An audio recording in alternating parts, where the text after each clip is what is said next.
যে ব্যক্তি আল্লাহ তাআলার নামে আপনাদের কাছে আশ্রয় চাই, এটা বিধর্মী হোক, খেয়াল রাখবেন মাসালা, বিধর্মী হোক, আল্লাহর ওয়াস্তে আমাকে একটু আশ্রয় দিন, তখন আপনি আর একই খুনি ডাকাত আসামি এগুলি দেখতে পারবেন না।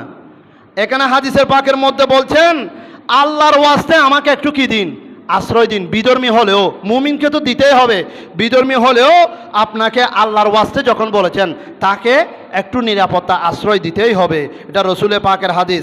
তারপরে যখন অনেক ফকিরিরা আল্লাহর ওয়াস্তে আমাকে দান করুন, এখন আপনার বিবেকে বলতেছে রদ বল সব ঠিক আছে, নবী তো বলেছেন যাদের রদ বল ঠিক আছে তাদেরকে দান না করতে, যদি আপনি তাদেরকে দান করেন তাদের অভ্যাস খারাপ হয়ে যাবে, এটা আপনার বিবেকে বলতেছে।